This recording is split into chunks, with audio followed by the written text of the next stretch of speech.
Hey, Carrie. Why are you blushing? Are you okay?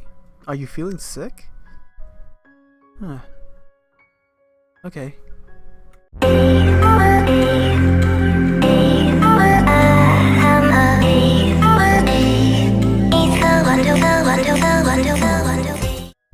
What is up, guys, and welcome to some more Sounds of Her Love. I haven't recorded this in a long time. The last episode I posted, I recorded like almost 2 months ago.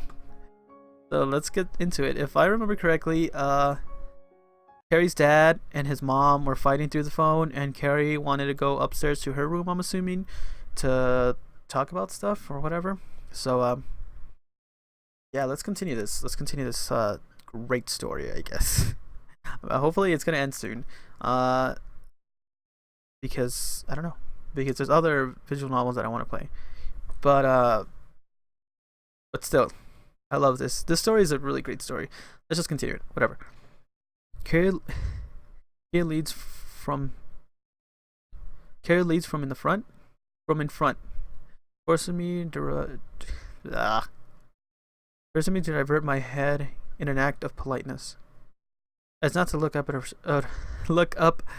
her skirt. Damn it! You should have just done it. She can't see me anyway, so she wouldn't know if I did. Now is not the time for that, though. This way. Her voice is firm, as if she has found something inside of her that is pushing her forward, giving her the courage to speak. Inside, though, she must be nervous. The entire situation between her mother. I was gonna say mother. Why was I gonna say that? Her mother and father wouldn't be something she easily talk about. Why? When it comes, I just noticed when it comes to me recording videos and like other games, I can read perfectly fine. But when it comes to reading visual novels, since it's all about like the words and shit, the story, I get nervous and then I can't read right, which is stupid. But whatever, game, whatever. I trace Carrie's footsteps in my own as we walk down the hallway towards her room. Her body is rigid, filled with composure of sorts. I can't imagine how long she must have waited for this moment to be able to tell someone inside of her family circle what her life has been like. An unsettling relationship between her parents, her absence from school, her experiencing pure loneliness. All of that must have been accumulated into an emotion of anger and misery, one of sadness. And anyway, in a way, I'm glad I found her. Though I can't be the one to solve her problems, I want to help her.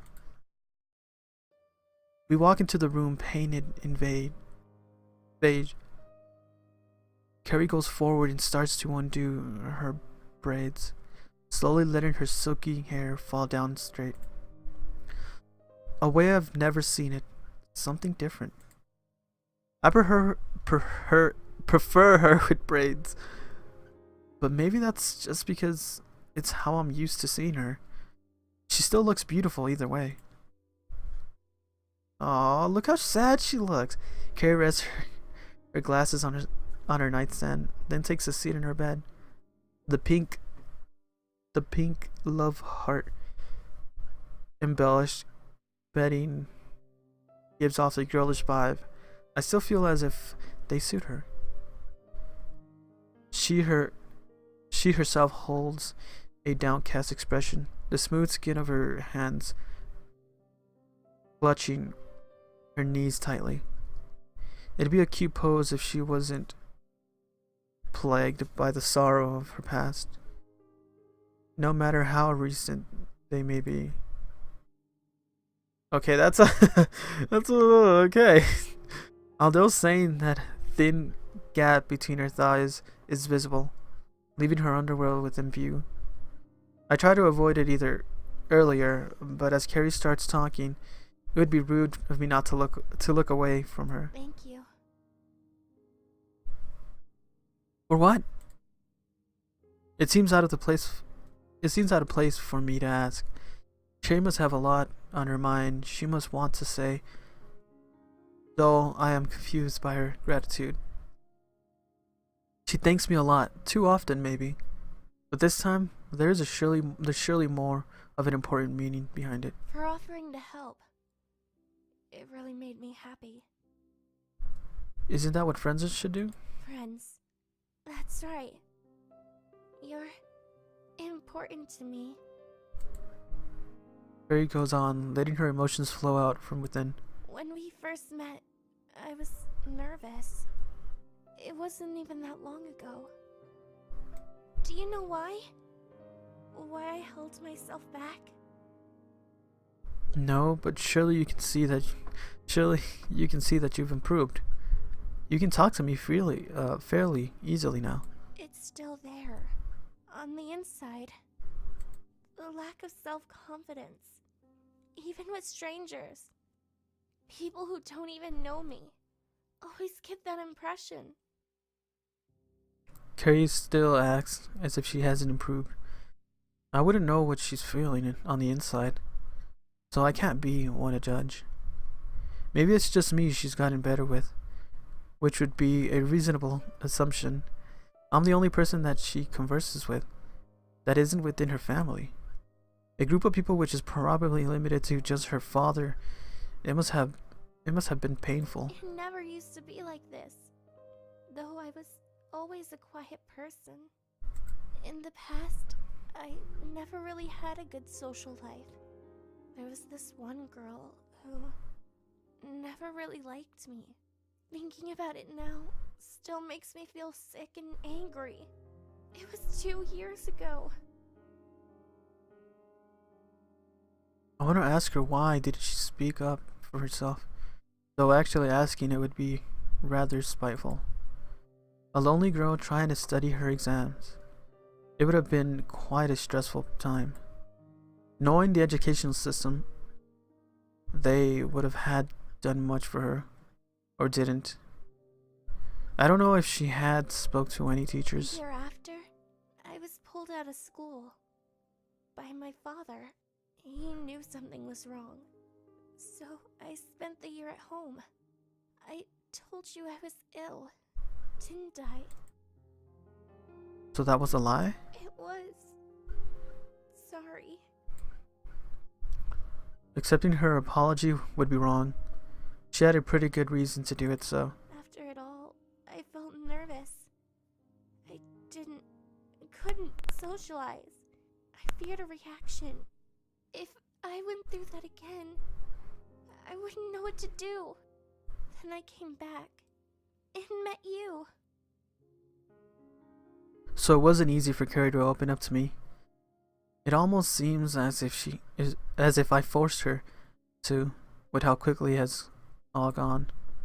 From a different perspective, I wouldn't be standing here right now if she didn't want to get along. Nobody would outright refuse any interaction. It was just hard for her, for an understandable reason.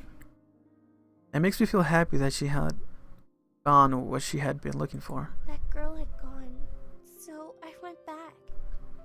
But I was still scarred with loneliness. Everyone knew me from before and stayed away. But you were there, and you gave me an opportunity. That's why I want to thank you for becoming my friend. You mean a lot to me. Carrie stands from her bed, finishing by giving me her warm-hearted regards. It's a thing which she had always done during the time we've known each other. She's usually quite polite. This, however, is something much more than that. Something special, both to her and to me. Thank you. I'm glad I could be there for you. You're an important friend to me too. I told you before, didn't I? Carrie nods and smiles, wiping her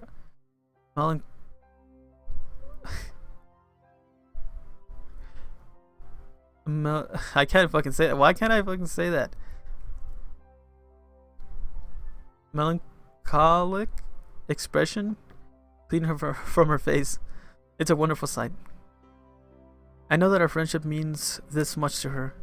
It really makes me happy. Thanks. The pair of us stand together in the center of Carrie's bedroom, basking in the presence of each other.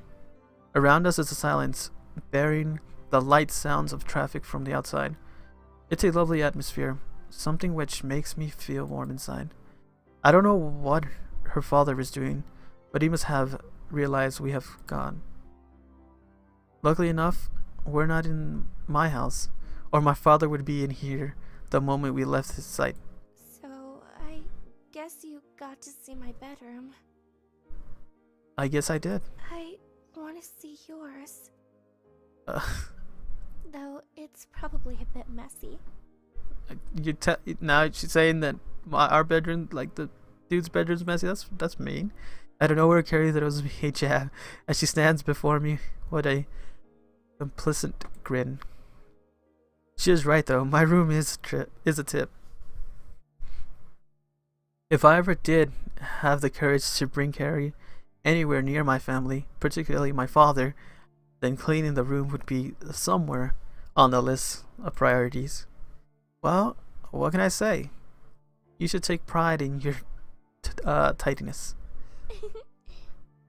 Carrie giggles at my statement, an act of familiarity, which I'm glad we could achieve. Moments ago, Carrie was recalling thoughts from a time filled with a wealth of dictionary words. Okay, sadness, depression, loneliness, those sort of words come to mind. Hopefully we can change the experience of the past, so in the future she doesn't have to look back on painful memories. If you didn't have that bookshelf, I dread to see what your room would look like. I take pride in my books. Thank you. Though, you're right. I like to look after them, but reading them comes first. There's quite a lot of books there, though surely she hasn't read all of them. Actually, I'd take that back. She probably has. That vacant smile as she stares towards the bookcase.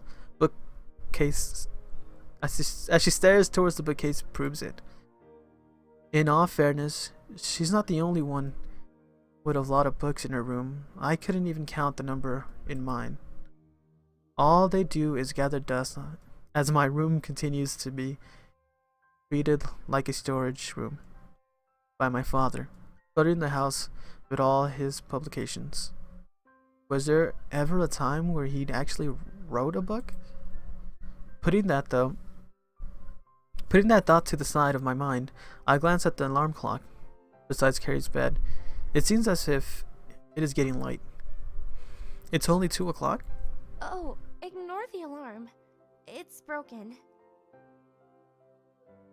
It seems as if what the hell? What can I say? It seems as if we've both